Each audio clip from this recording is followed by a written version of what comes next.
Hi, good morning, everyone. I'm Pierre Thompson with Alaska PTAC in the Fairbanks office. I'd like to welcome you to our webinar today. And we're going to get this started. We have a few slides to go through. And right now, I'm just waiting for a few more people to log in, and then we'll begin, I would say probably in 1 minute. And the chat box is open, so throughout my webinar, if you have a question, just put it in the chat box and I'll try to address that at the end of the webinar series. And from there, we will go from there. So, okay, I'm gonna stop sharing my camera and we'll start the webinar.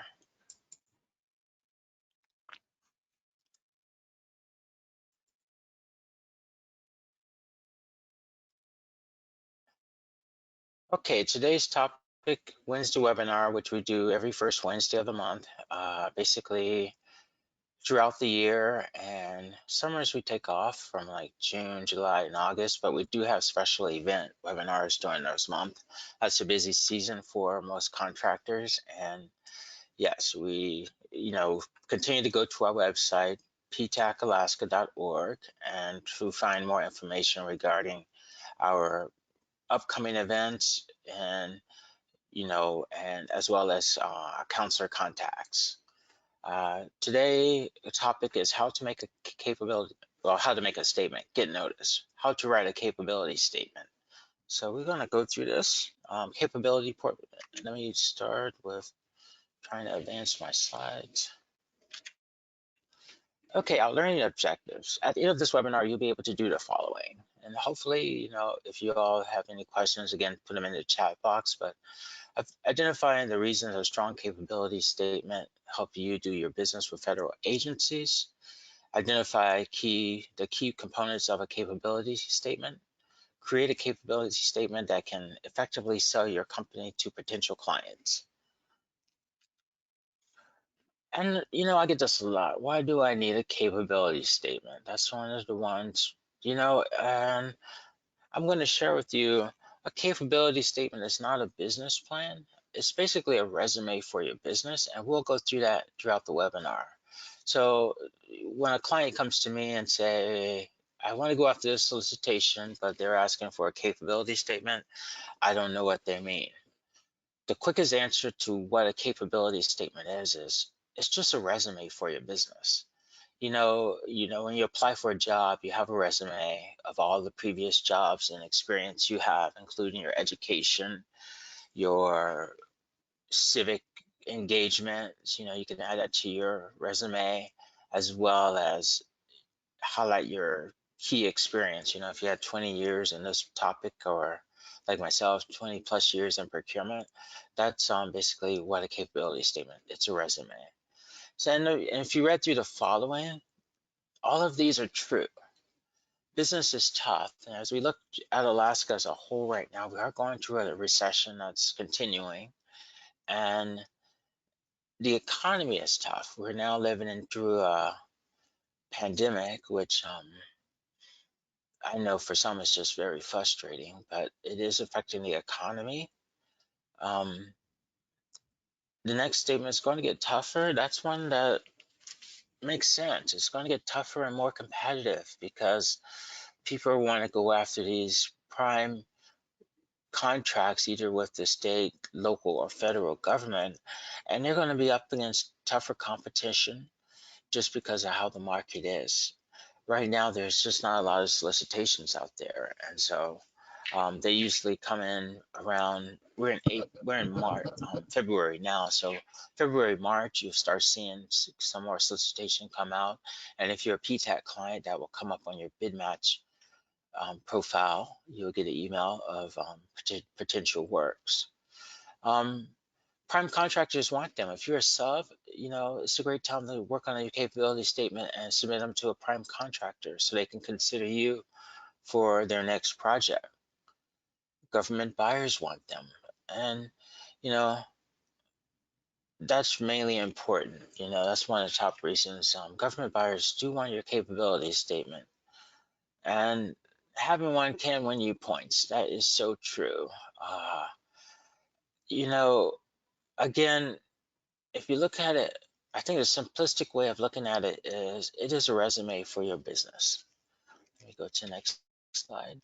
And right now you can see what capability means. Um, it's like, oh, I know what capability means, but some people, I mean, like one of my coworkers in the past, she didn't, she was like, procurement. I'm so sick of hearing procurement. What does it mean? And I gave her the definition of it, and she's like, I can barely pronounce the word.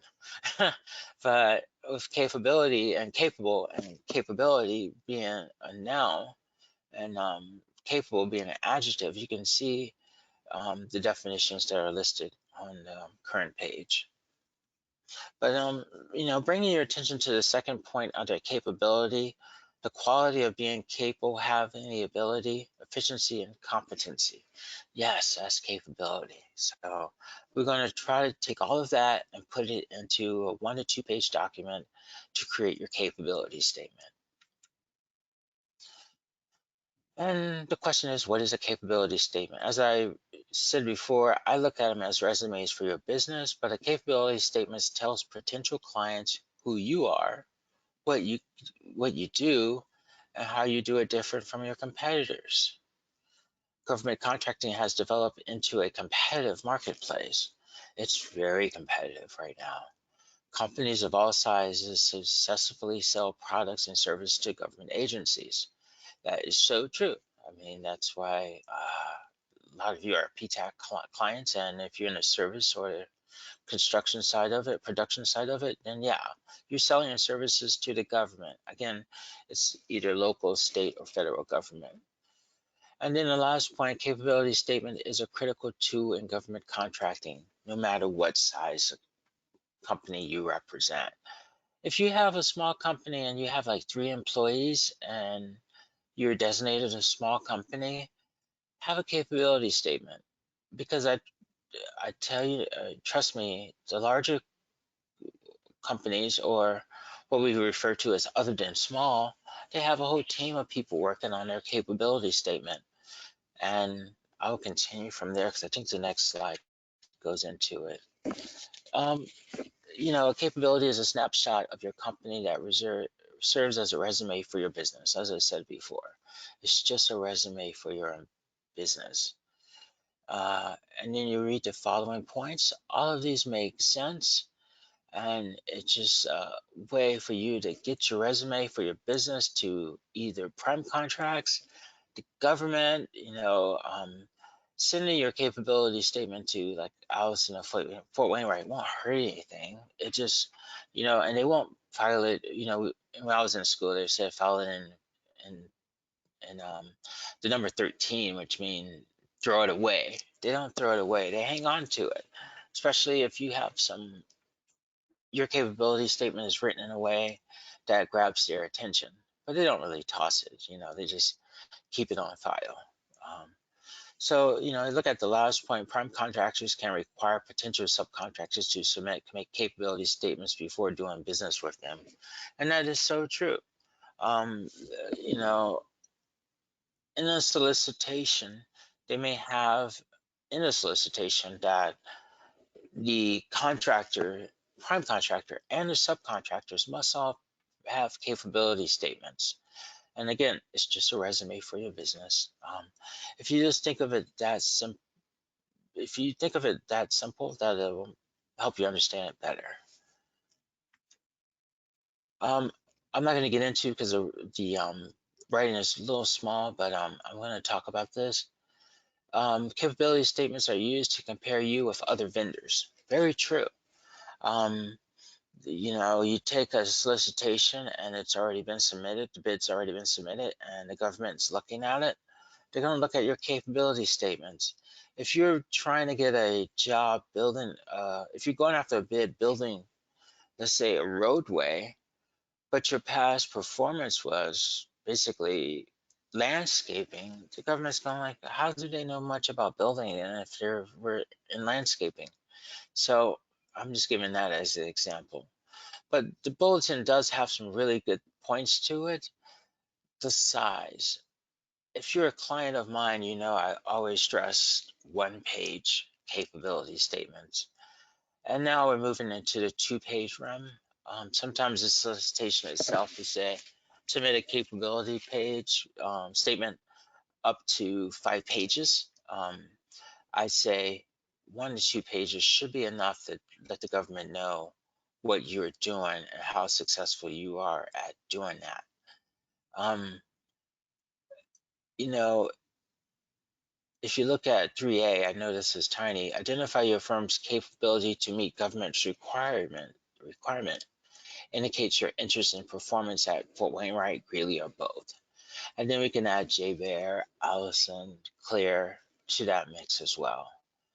And then what do you have on your capability statement? I don't think I have an example of one in front of me, but you know, it's just like a resume.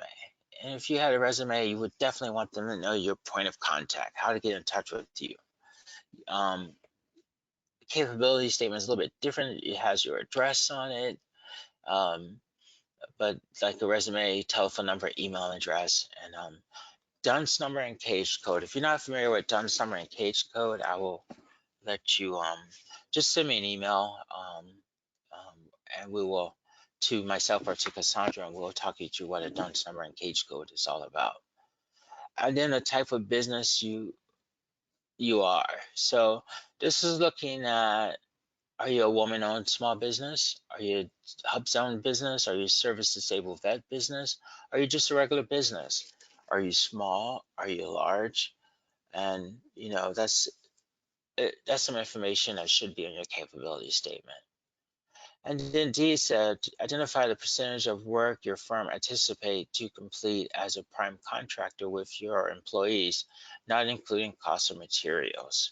So that goes back to the solicitation. Um, you know, if you're a prime contractor and you have a lot of subs and you put your past performance on there, and in some situations when you're going after bid, you can put your past performance on there, and you can put your past performance working with this particular sub on there. So we can get into that soon. There's 3 standard types of capability statements. And again, it doesn't have to be this nice, glossy, fancy, you know, capability statement. A lot of this you can find and print yourself or create it, and then go down to, I don't think they have a Kinko's up here, but they have, you know, they have Dateline and places that make resumes, or you know, have the right type of paper to put it on. But that's not really necessary. You can do this from home, your laptop, and you can put your own graphics and pictures on it. You don't really need a professional to do this, unless you want to say, unless you're working with me and I just give you reasons of why, you know, like this is a great capability statement, you want to lock it in for the next 5 years, then maybe you want to get it printed up. But all those 3 points on this make sense, you know, especially a detailed presentation used for capability briefings. Again, I am a 1 to 2 page person, and I think some people get carried away with a lot of minutia that's unnecessary for a capability statement. And again, we're here to help you with this. We'll move on. Qualifications based on selection, and this is Brooks Architect Engineering Act. And you read this, the Brooks Act, also known as Selection of Architects and Engineers Statutes, is a United States federal law passed in '72. It requires that the United States federal government select engineering architect firms based upon their competencies, qualifications, and experience rather than price. When you get into this type of situation where price is null when they're looking at the bids, the solicitation, I know you probably thinking like, well, I thought price was everything. I thought the lowest bid win the contract. I thought this and this. Sometimes the government, through the Brooks Act, would say, no, we want to know what's your past performance and your companies, especially with the engineer and architect. We want to know the principles of who at the company has what it takes, who has the engineering, which is a PE, professional engineering, or architect, um, degrees and licensures. So that came about with the Brooks Act. Excuse me for a second. Qualifications based on selections. There's factors that evaluate in the selection process that includes, experience and past performance.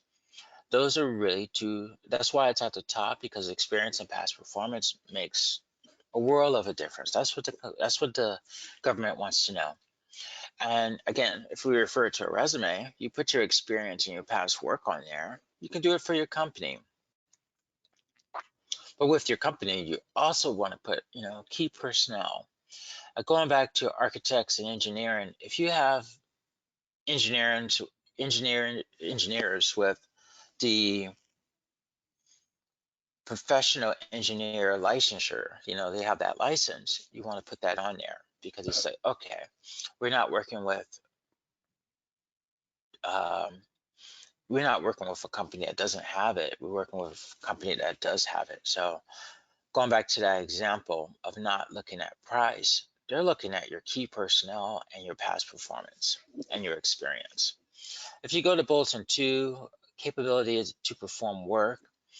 So this is infrastructures and technical capabilities. Can you do a job? How are you set up? What was your past performance? If you're an IT company, you can say, hey, we did this working with Amazon Web Services, or we're familiar with creating a platform for internet development of a website, or installing a firewall. And then that second bulletin, financial strength and bonding capabilities. Okay, so on your capability statement, depends on your business. You like to say you're licensed, bonded, and insured, um, because you don't want the contracting officer or the procurement person with the borough to say, they don't have this on their capability statement. I can't assume that they have bonding or insurance. Oh, well, I guess I have to call them and ask them that. That can be an embarrassing phone call. I'm just giving you a heads up. It's great that they're calling you because they're looking at you, but when they call and say, do you have insurance and bonding? Your capability statement doesn't show it. You'd be like, oh, yes, we do. Um, I advise everyone to put their, if you're insured, bonding, and all of that on your capability statement.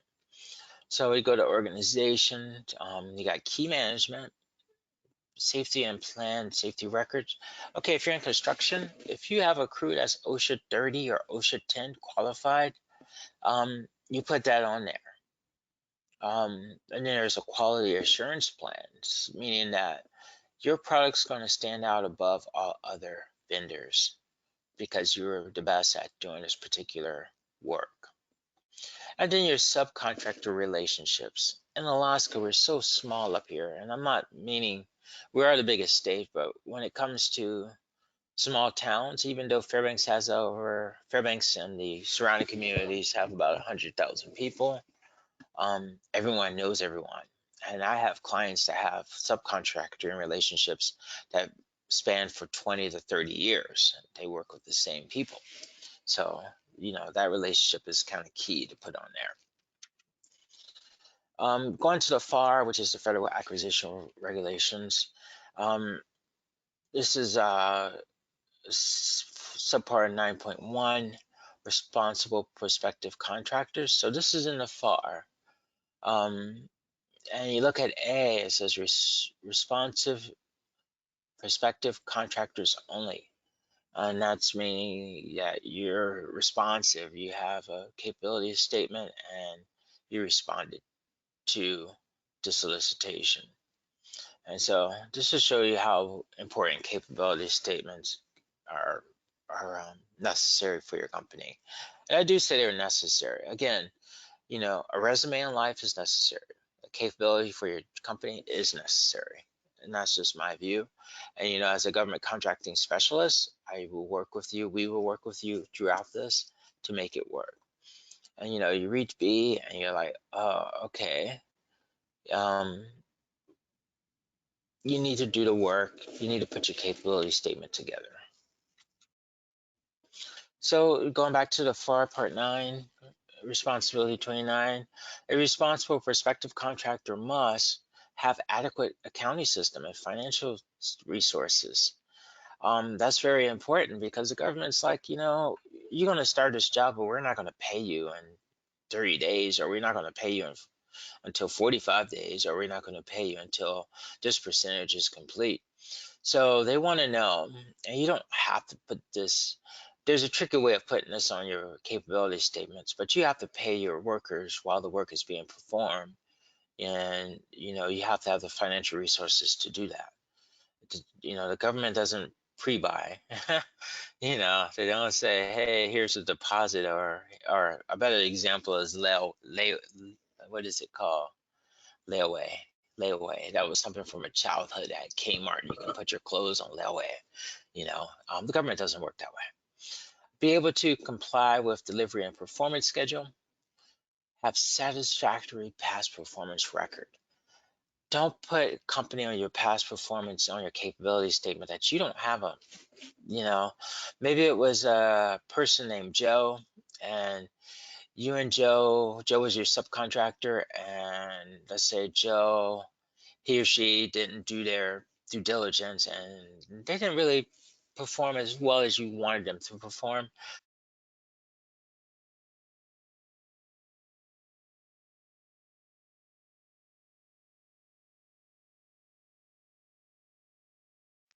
Okay, thank you. I just got unmuted.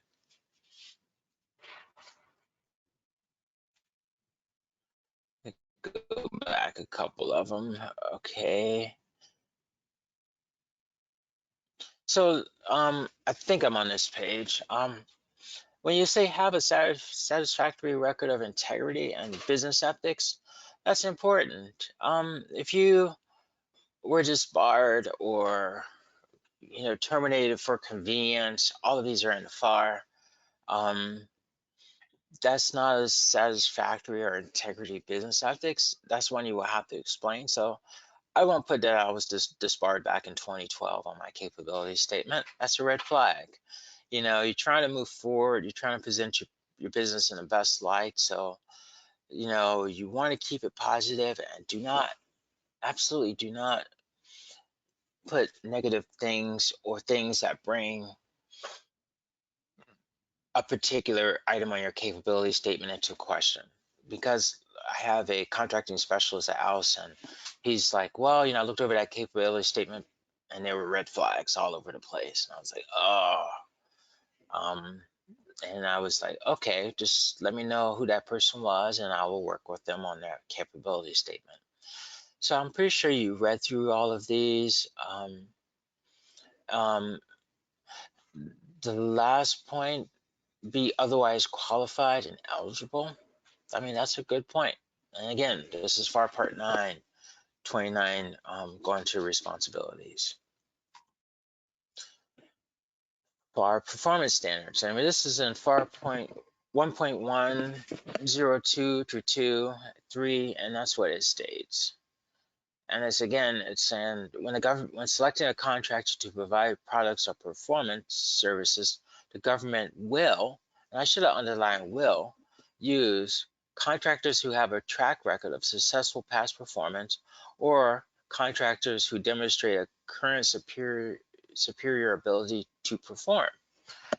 And that you can't get more cut and dry than that. That is the federal government, and that is the FAR. And yeah, we have our qualms about what the FAR says, but hey, it's our regulations, and that's how this is what we follow. What else can a capability statement do? Okay, so let's see. Marketing. I had a client he was doing a job that worked with automotive shops. He installed the lifts at automotive shops, and this was not a government contract, but he was aiming at doing a government contract for Fort Wainwright. And so what he did was send his capability statements to all of the mechanical shops in Fairbanks that had lifts. And he did a market analysis and say, well, they can work on this. So I'm going to just send him my capability statement and say, hey, I can inspect your lift. And that was very successful. A lift is what the car sits on, so and they can put it up in the air to work underneath it. So that's what he specialized on that tool. Going to the second point, the information in the capability statement can be valuable when used in a brochure, website, or promotional literature. That is true. If you do have a website, it should mimic your capability statements, or you should have a tab that says, here's my capability statement. And if there's ever a industry day, like we host in Fairbanks, basically late November, early December, and we're going to eventually host in Anchorage soon. This is where you bring your capability statements for the contracting officers.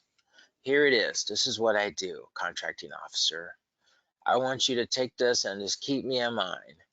And the same can be said for agency days, like if the borough or the city, like Muni or Fairbanks, have an industry day, not an industry day, but an agency, meet the agency, bring your capability statement. It's sort of like bring your resume to the job, but your resume is a capability statement because it's your job, your business resume. When you add information about awards, certifications, and clients, this capability statement can create a sense of trust, and it shows maturity of your business. Don't get too scared. Say, oh, I've only been in business for 2 years, but in those 2 years, you had government contracts, or you pound the pavement and made success, work with some nice clients, and yeah, that shows maturity. Think about your market and know your propositions. So when you read through these, and this is developing a capability statement, know what you do. If you're a landscaper, talk about landscaping. Talk about the equipment you use. Talk about your efficiency. How quick are you? And hopefully you have past performance. And that's just a landscaper example, but the same can be applied in a service industry like janitorial services. And then if you look at that third bullet, learn to communicate to your buyers. That's something that takes time. If you know your buyers as the military, let's say Allison or Fort Wayne, right? You will learn how to have a rapport with them to communicate. This is what I do, this is how I do it, and this is how I save the government money. Identify value to buyers. Have you identified problems you solve for your customers? Have you selected the right industry code? An industry code will be a NICS code, and I think it's North American Industrial Classification System. I could be wrong on that, but that's what a NICS code stands for. Have you identified related services you perform? And overall, you just want to create a timeline with milestones. We do this on our resume, our personal resume. We say, hey, I attended UAF. I got my bachelor's degree. I went back to UAF and I got a master's in this program. My company worked for this company here and it worked for this company here. So that timeline is important. Target your market. Your market, if your market is the borough or if it's working with federal government contracts, you want to target it. Take in personal, I can't even see that word this morning.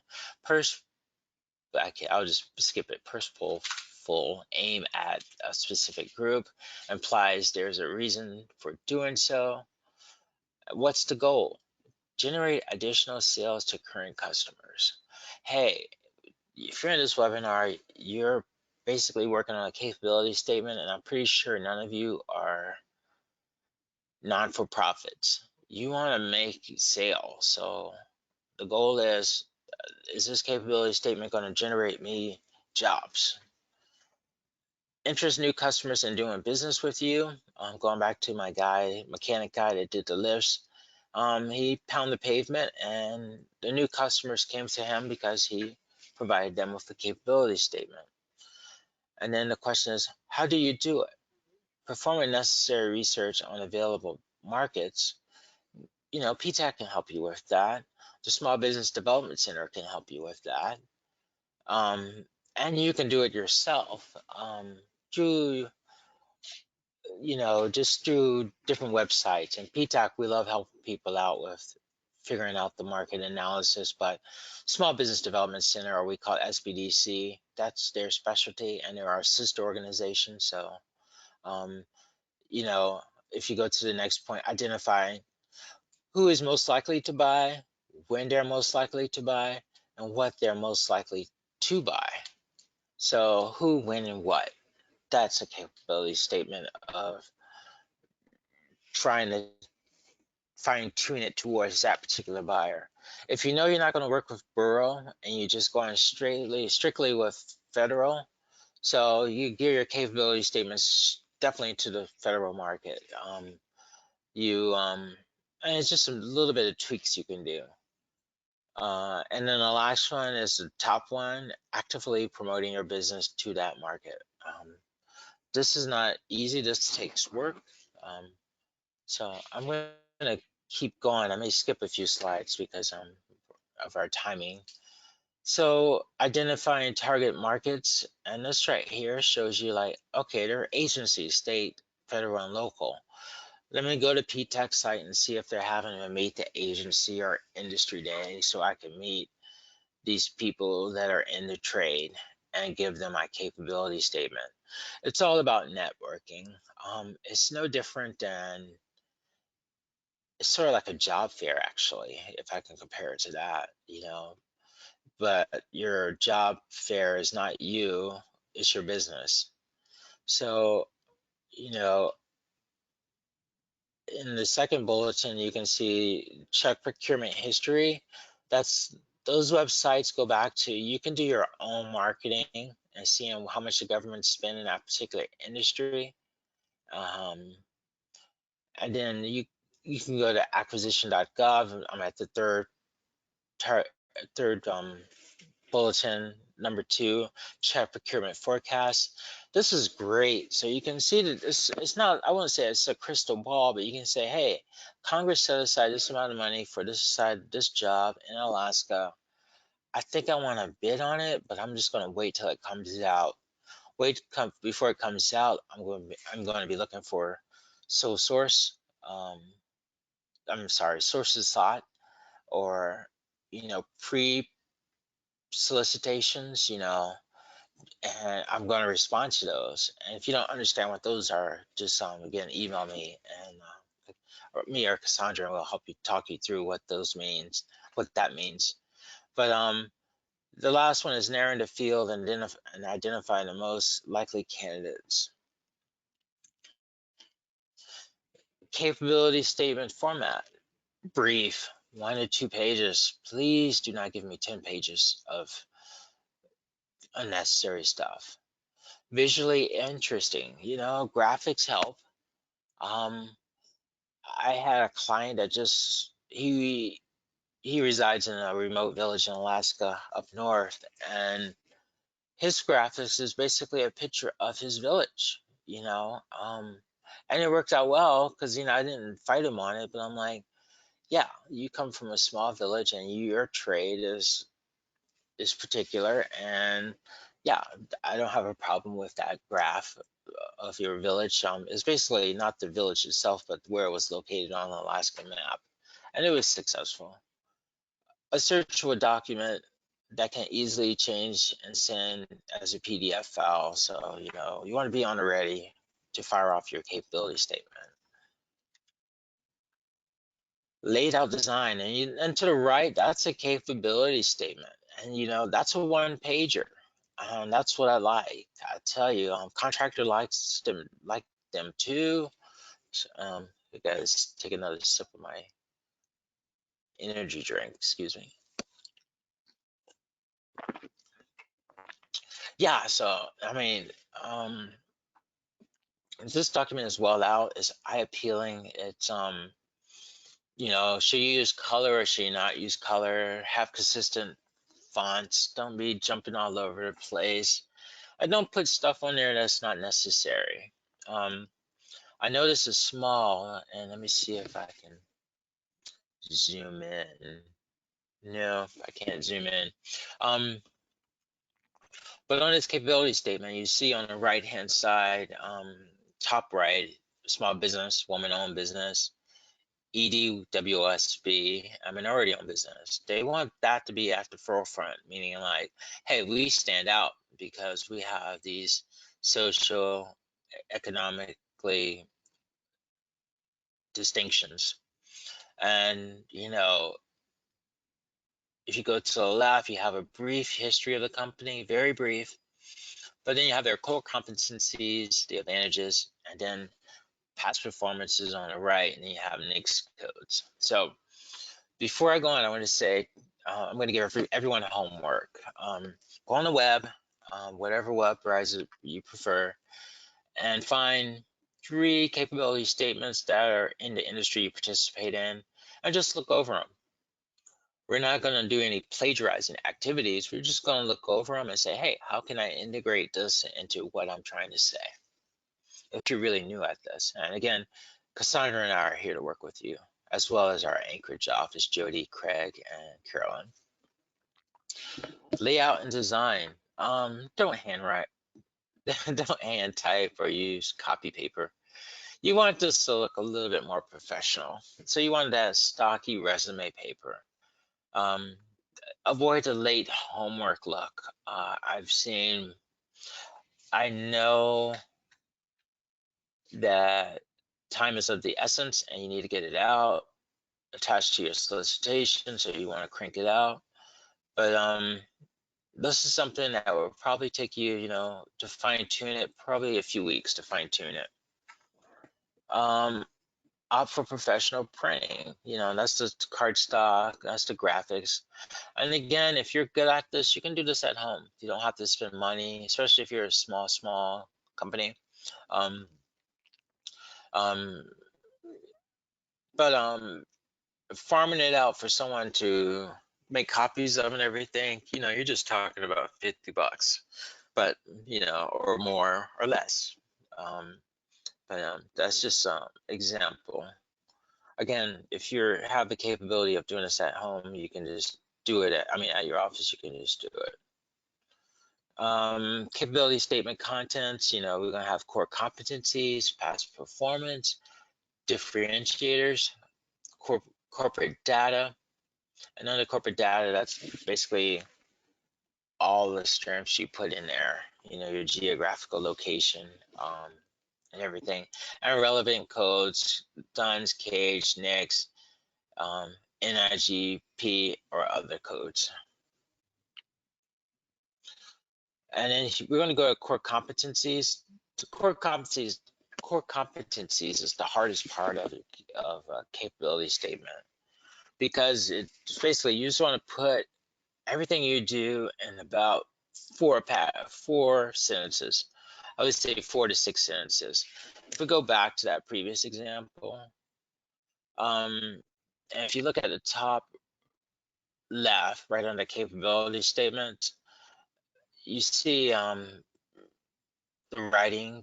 It's really small, but that's just basically like 5 sentences, And it has a traditional. We've been in this business for over 20 years. I'm not reading it verbatim, but it's just like we're of distinction because we won this award, or we're top business doing this.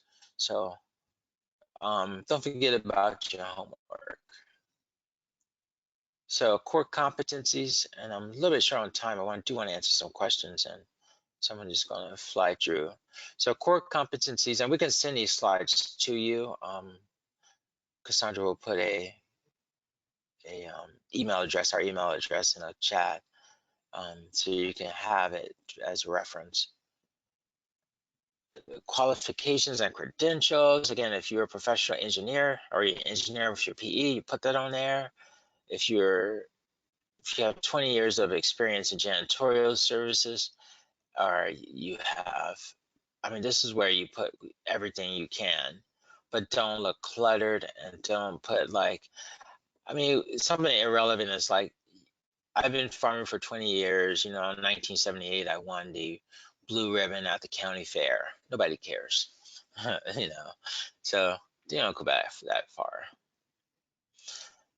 Identify key contributors, provide names and relevant information on owners, principals. So if you're the owners and you just say, hey, I've been in this business for this long, and here's my staff.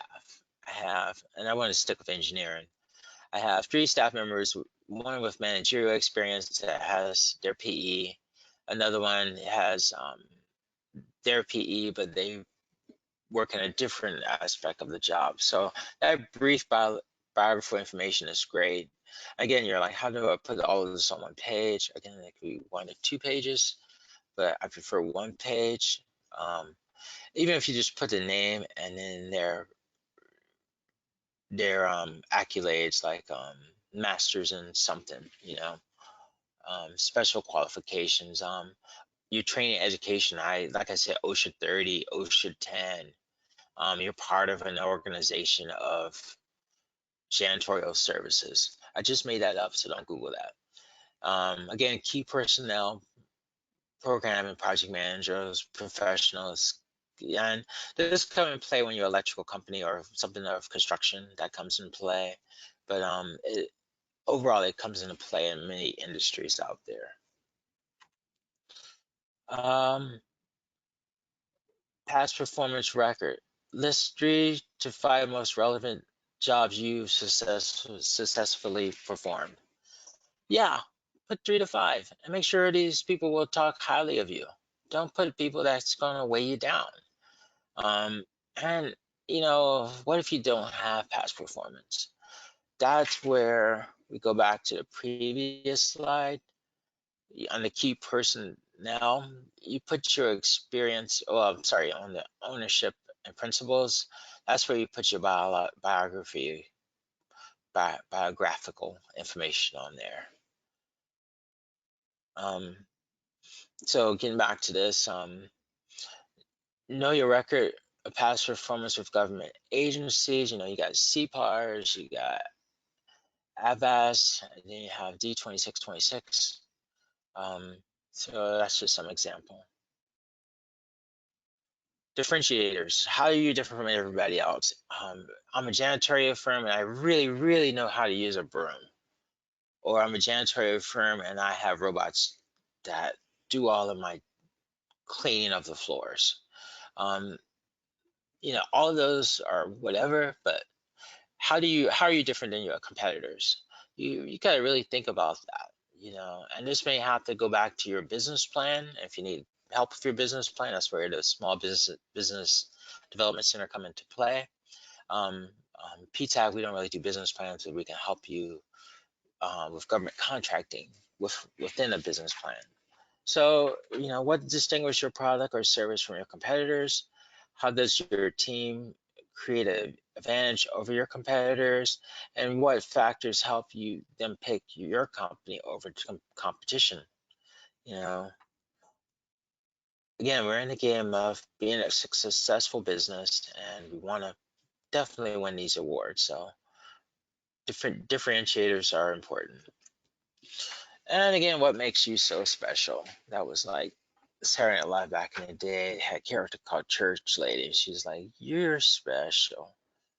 And so if you read these points, come out and think about, okay,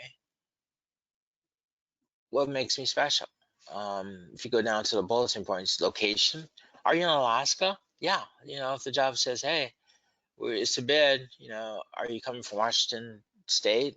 Say, hey, no, I'm local. I have the crew here. Safety record, have you been dinged before with safety? Depends on your service. Do you offer free delivery, excellent customer service, and quality? There's ways of wording that without appearing to, again, I want to keep it positive and upbeat, but you don't want to be like just too canned language, just like, Yeah, everyone's good at excellent customer service. But why are you good? What makes you special? What makes you special about customer service? You can say, hey, I use this program, and I'm in constant touch with the vendor at all time, and I'm in constant. I know where all my materials will be at any given record. So yeah, so customer service is one of them, and quality is the most important one. Again, what makes you special? Emphasize business relationship. I've been with this subcontractor forever. They I trust their electrical work or their support, and we go hand in hand. Um, Special affiliations, we talked about that. Um, again, brand does not automatically differentiate your company from its competitor. The brand has to stand for something to be recognized by a target audience, and communicating something unique and different from the competitors. It is the ongoing communication of your value proposition in a meaningful and effective way. So think about that. Going back to your homework, I want you to try to find 5 things that make you special. Corporate data. Corporate data is basically what it is, just corporate data. Where are you located? Who are your point of contacts? Do you have a website or a web address? Again, a website,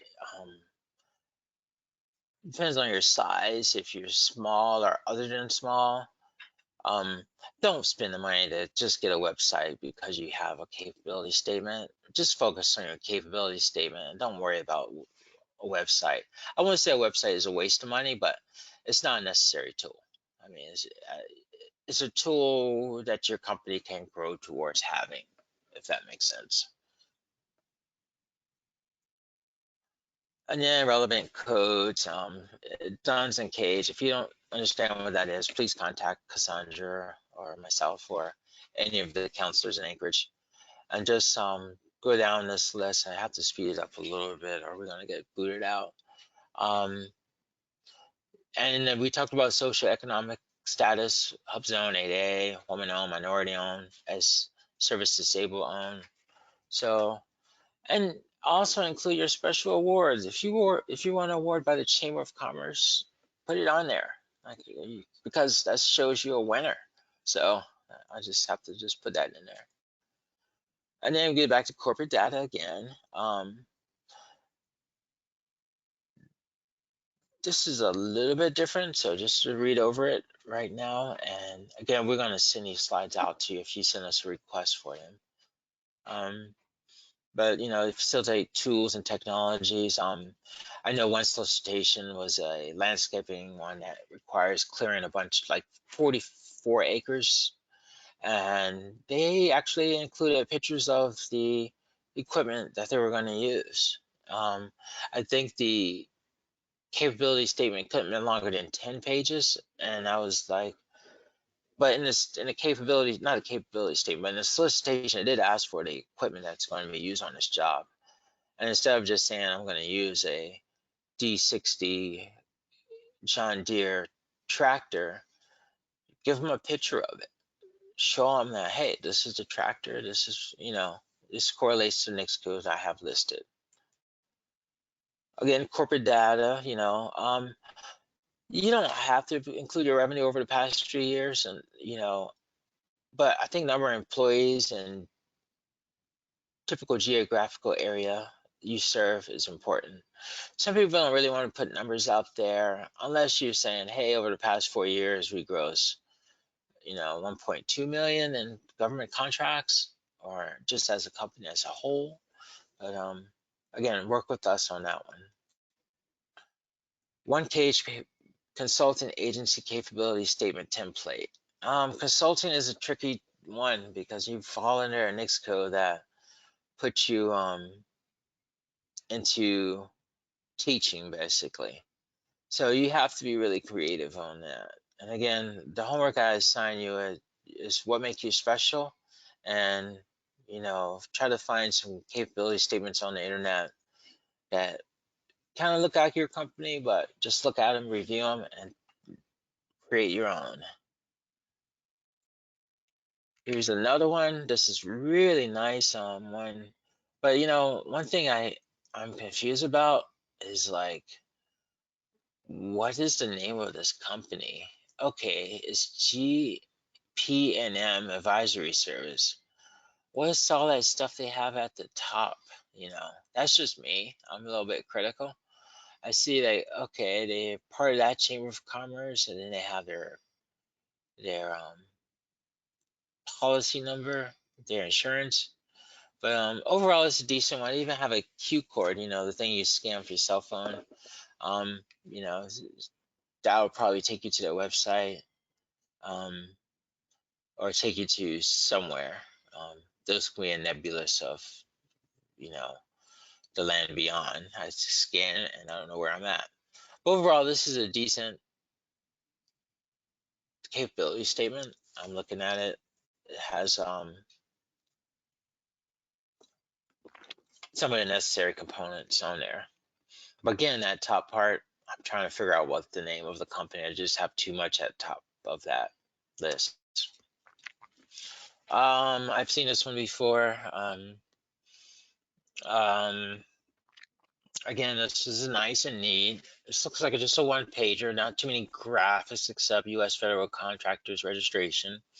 If you get an email from them, let me know. Just forward it to me. They're the ones that charge you money to do services that PTAC does for no cost.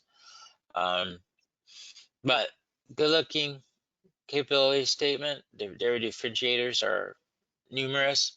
Their corporate data, DUNS number, and then down bottom, past performance. They have 3. If you use a logo like the Army logo or USAA, you gotta be careful because you sort of like you gotta get permission to use those logos like SBA member or something like that. So it's probably best to say past performance and just list the name of those instead of drawing logos. Logos are nice, don't get me wrong, but if you don't have permission to use logos and stuff, it falls into a gray area. Here's another one. I like this one. Wide scope. There it is. That's their name. I see it. It's clear. Then I look at, oh, it's Wide Scope Consulting and Contracting Services LLC. I see an email address. I see a phone number. I see a website. I see a location. I see another location. And then, going back to the brief statement about your company, they kept it simple. That can't be more than, I would say, 7 sentences. And look how it's organized. Pretty nice and clean. And, again, they have service disabled vet-owned small business. That's what SDVOSB means. And I think you can use that logo, but SBA, I'm not sure if you can use that one. It's just best to say I'm 8A certified, SBA 8A certified. But again, they have everything on here that speaks about their company. Again, it's just a resume for your company. This is a little blurry, but this is a 2-pager, and I always like no 2-pagers, but they had a lot of stuff to say. They're GovCon, and I can't really read this on my screen, so I'm just going to skip this one. But this is the example of a 2-pager one. Again, I like 1 pages, but I'm just going to skip it because it's a little too blurry. Keep your capability statements current. Don't have stuff from the 90s or early 2000s on there. And if you have like certifications that expired, try your best to update those certifications. Like if you're member of some group and it expired, don't put it on your capability statement unless you're on current. Again, it's like a resume. If you ever applied for multiple jobs at once, you always had different resumes to show your management skills or your other skills.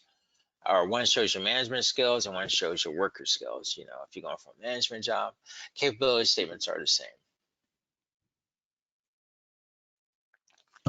The currency of capability, business to business or business B2B to government B2G. That's one of my coworkers' way of looking at it. Matchmaking and networking event. PTAC has industry days. We have meet the agencies. There's also trade shows. There's a lot of play. Instead of taking your business cards, take your capability statement. I'll be kind of, I'll try to give them to the best people possible and give my cards to just, other potential subcontractors. But and they may hand you a subcontract. They may say, "Hey, here's my capability statement. Consider us for the job." If you're in Chamber of Commerce meeting, yeah, get it out there. And if you have a website, post it on your website. Agency or commercial presentations, research, market, and contact buyers directly. Key takeaways from this webinar.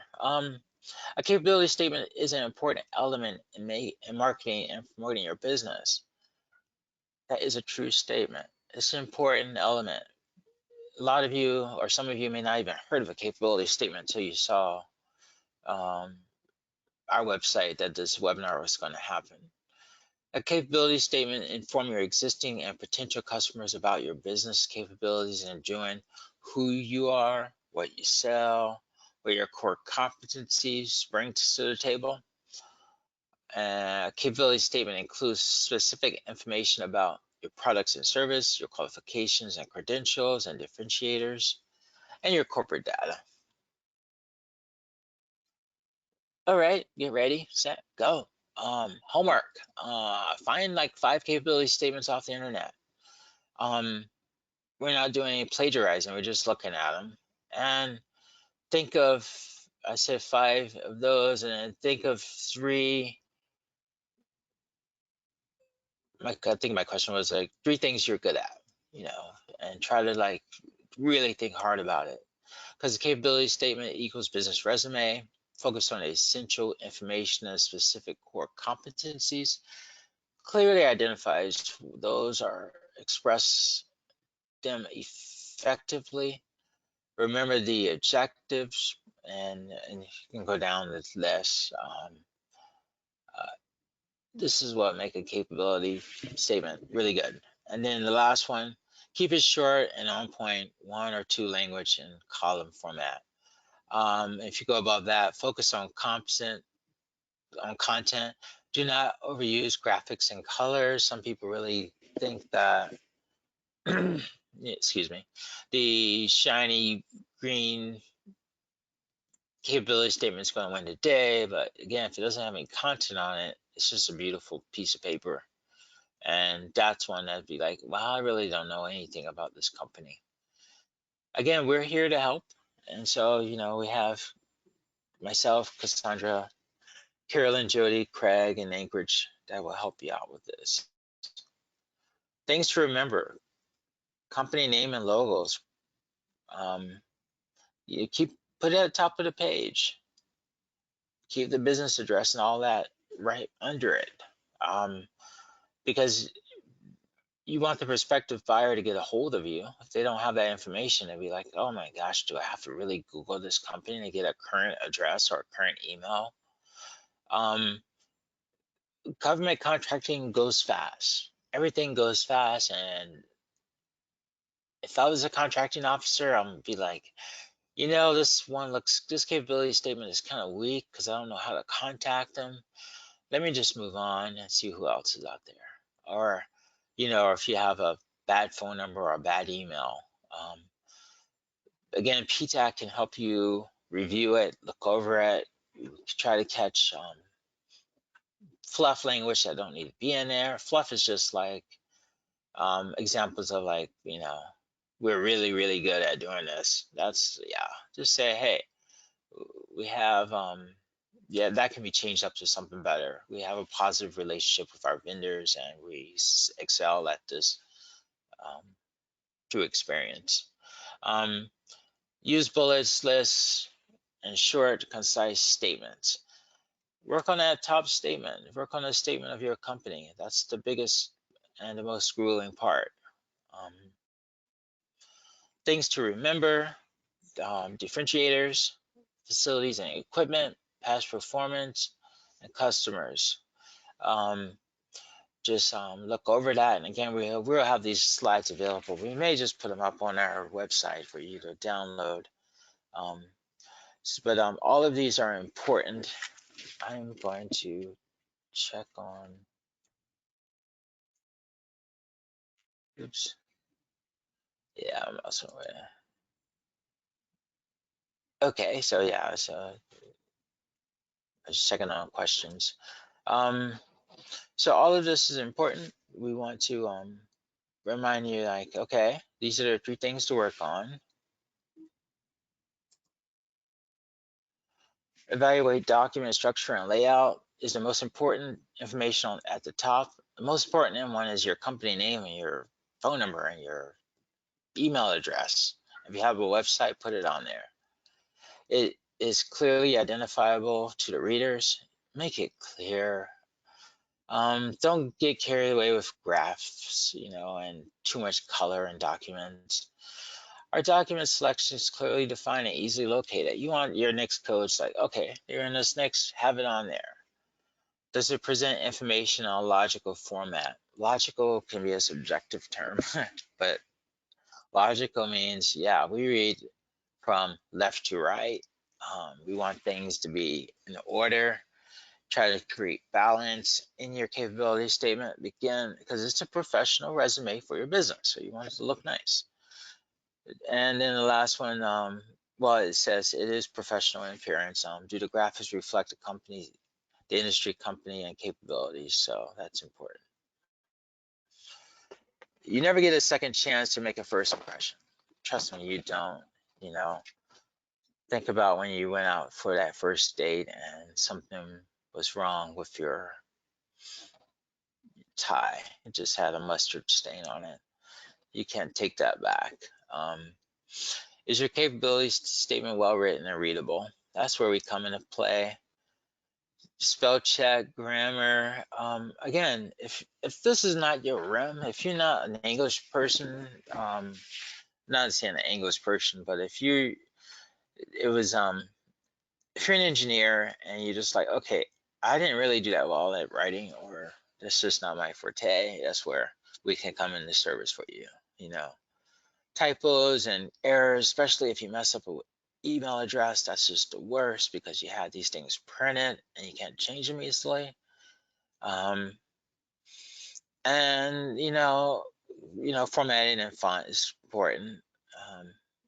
And then have PTAC counselors give you a thumb up and have us review it for sure.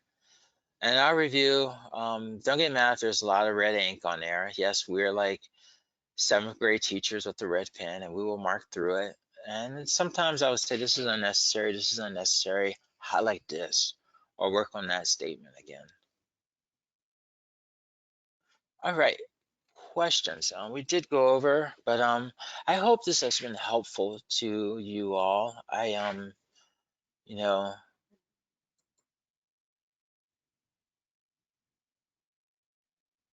Yeah, I hope this has been helpful to you all. Hang on, I'm doing 2 things at once. Oops. So if you look here, that's the Fairbanks office. Is Pierre and Cassandra. I'm Pierre, and we also have our Anchorage office on there. We all are working remotely, so email is best. And to email us, just go to ptacalaska.org under contacts, and they'll have our email address. I want to help you out now because it's already February, so you'll be ready for the solicitation that comes out mid-March. Cassandra is the same way, but you have to do your homework. And again, your homework is find 5 solicitations in your industry on the web, print them out, circle what you like, and work on your core competency statement. That's a hard one to work on, and we will help you out with that. We're also on Twitter, LinkedIn, and Facebook, and that's our website, www.ptacalaska.org. That's where you find our contact information. And, we are a part of the Business Enterprise Institute of Alaska University at Anchorage. They're our host university. So I'm going to check and see if there's any questions. Okay. There's not any questions. Again, go to our website, and if you feel shy or if you want me to go over something with you, just shoot me an email, pdthompsonalaska.org. But just go to our website, and it'll give you all of our counselor's email address. If you're in Anchorage, contact Jacqueline Summers. She'll assist you with a counselor. Or if you're doing work with, if you're in Anchorage or doing work with Allison or Wainwright, or if you just want um, more opinions, we're all here to help you out with it. So with that, let me see if there is another page. This is the last page. We're going to close out this event, and I really thank you for your time and your attention. I think you should have a better understanding of capability statements, and you should be able to now start the preliminary process of creating one. And I said 5 of them, go on your search engine, pull off 5 that's in your industry, and work on your core competency statement. That's the main part. Everything else can fill in the dots, past performance and all that can fill in the dots. Well, I want to thank you, and I want to thank Cassandra for her assistance with this webinar. Our webinar for next month, March, will be listed on our ptacalaska.org website. Also, upcoming webinars. And if you have a suggestion or if you need more assistance with capability statements, I can do this one with you personally, just let me know. So I wish everyone a good day and stay safe. Thank you again for attending.